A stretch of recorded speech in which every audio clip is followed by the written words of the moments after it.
all of you all that are gonna go home and write a biography on how wrong this is, you guys can kick rocks. What's up, fam? Candace Parker here. I'm gonna do a tier ranking of WNBA players. I'm gonna try. Then you got Angel Reese. I put her right at that C level. Candace Parker just called out the Angel Reese hype, and it's getting ugly. Candace Parker shook the WNBA world by ranking Angel Reese as a C-tier player, and fans went wild. But instead of backing off, Parker doubled down with hard stats. The truth? While Reese is celebrating double-doubles, her team keeps losing. Look closer, and those big numbers start to look hollow. Double-doubles don't mean much if they don't lead to wins. Parker may have just exposed one of the biggest overhypes in the league. Agree with Candace? Drop a baby giraffe in the comments. Let's go. How many times have I said Angel Reese is not an impact player? I mean, she definitely has an impact on losing, but Angel Reese has absolutely no effect on winning. If you don't believe me, go ask Teresa Weatherspoon or ask her current head coach Tyler Marsh, who will soon be joining Teresa in the food stamp line, hoping to get enough Ethiopian breadcrumbs to make it through the winter. Or ask Candace Parker. Picture this. One of the most respected voices in women's basketball drops a ranking, and the internet erupts. Candace Parker, a 7-time All-Star and 2-time MVP, placed Angel Reese in the C tier of her player rankings. Not A. Not B. C. Right alongside an injured Cameron Brink, as if Reese were just another project in progress, not the rising superstar her fans swear she is. I think in terms of being above, you have to be able to have the ability to carry a team, be a 1 or 2 option. I think Angel Reese is fantastic at her role, which is offensive rebounding. She showed and demonstrated so much growth in that first year. I think that this is my tier. Parker didn't mince words about why Reese earned this placement. She explained that to rank higher, you have to be able to have the ability to carry your team, be a 1 or 2 option. Parker acknowledged Reese's offensive rebounding, but said it doesn't always lead to real impact. Grabbing boards is one thing, turning them into wins is another. To Parker, stats without results don't tell the whole story. Made it crystal clear that Reese functions as a role player, not someone capable of leading a championship team. While Aya Wilson, Nafisa Collier, and Brianna Stewart secured spots in the Elite S tier, and Caitlin Clark landed firmly in a tier, Reese was grouped with players still fighting to prove they belong. Wilson, reigning MVP, couple Defensive Player of the Years, 2 championships. If there was something higher than S, I would definitely put her up there. But Nafisa Collier, she's up there with top tier with Asia. Just her ability to play on both sides of the ball, pump fake, she's gonna make you choose wrong. I know you guys are gonna say I'm biased because I'm putting all 4s at the S, but the 4s run the league. Don't ever forget that. Brianna Stewart, the versatility, reigning champion from last year. She's got 3 of them things. I don't think there's any debate with that. The meltdown was instant and spectacular. Reese's supporters flooded social media, calling Parker considered less accomplished. Doubts about her motives quickly surfaced.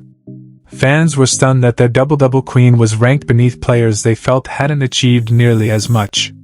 The backlash was swift and intense, with many demanding answers for what they perceived as blatant disrespect. Amid the uproar, Parker maintained her composure. Appearing on the Good Follow podcast, she addressed the controversy with grace. There's no hate toward Angel Reese. I love her. I would never question someone's character or who they are as a person, ever. Parker emphasized that her evaluation was strictly about on-court performance, not personal judgments. And team leadership, not personal attacks. She emphasized that her comments came from a place of respect and professional evaluation. This is where it gets tricky. Caitlin Clark is at an A level. I think in time she's going to raise up to that S, but in order to put her at that level, she's got to have a couple more years. So I'll put Kelsey Plum at the A level. 2-time champ, now took on the challenge to be #1 option in LA. I would say KP is definitely in that tier. I would love to put Sabrina Ionescu in that A range. She got that elusive championship. She's one of the best shooters in the WNBA, if not the best shooter in the WNBA. What makes Parker's criticism so hard to ignore is her credibility. This isn't just another analyst offering a hot take. Parker's insights are backed by a legacy of elite performance and a championship-caliber basketball mind. When she speaks, the basketball world pays attention. Her ranking choices revealed exactly where her values lie. Placing Caitlin Clark in the A tier sent a clear message. Parker prioritizes players who not only produce individually but also elevate those around them and influence winning at a deeper level. Clark's ability to reshape the Fever's entire offensive identity was a textbook example of what Parker meant by truly carrying a team. Uh-oh, Candace Parker. You've upset the Reese's Pieces and they're not happy about it. They're gonna be coming after you any second. Oh, they're already coming after you. Oh, snap. Oh, snap. Candace Parker asked to put certain players in a tier list. You have the S tier, you have the A tier, you have the B tier, and you have the C tier.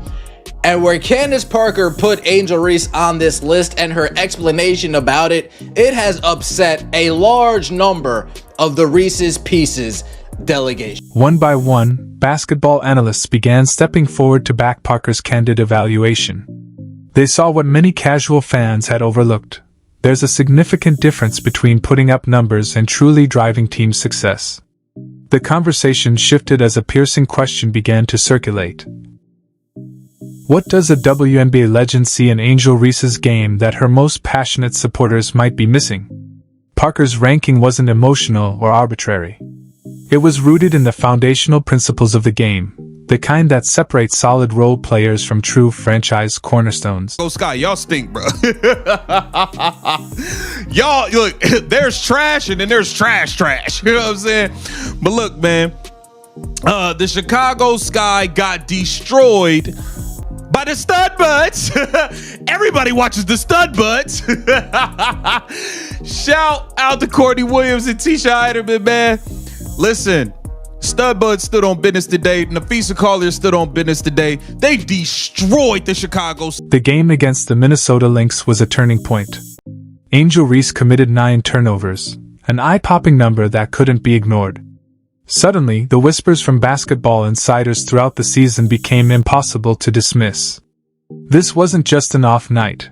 It was a revealing moment that laid bare the deeper issues in Reese's game, flaws that had been hidden behind her impressive double-double averages. Last night's game, Angel Reese was back to doing Angel Reese things.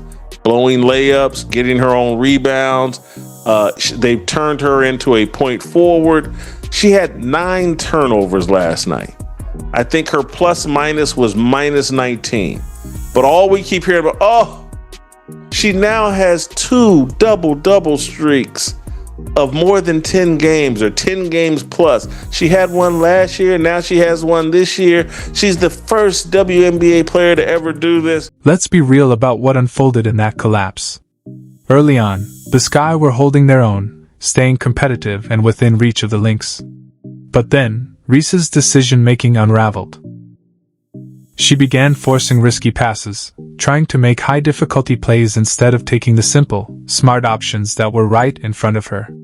As the pressure from Minnesota's defense ramped up, her composure faded.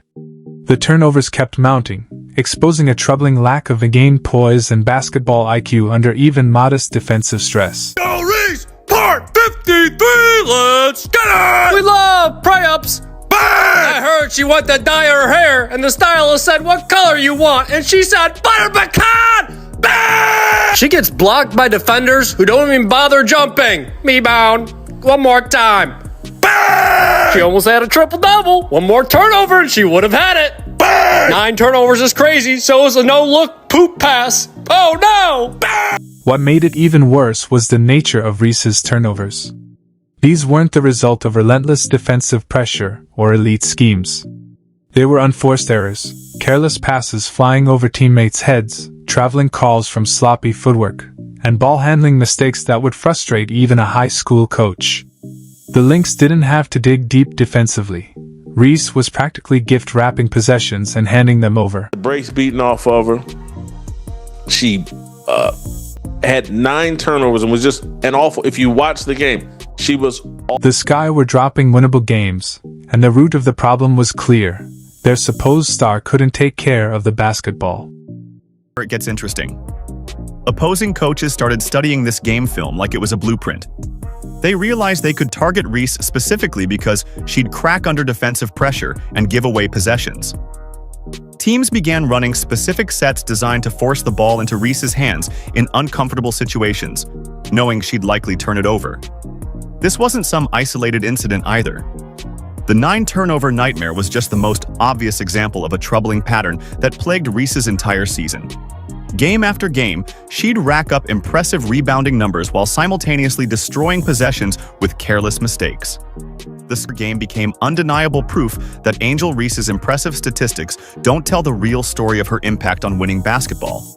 You can grab all the offensive rebounds you want, but if you're giving away possessions at an alarming rate, you're actually hurting your team's chances of success.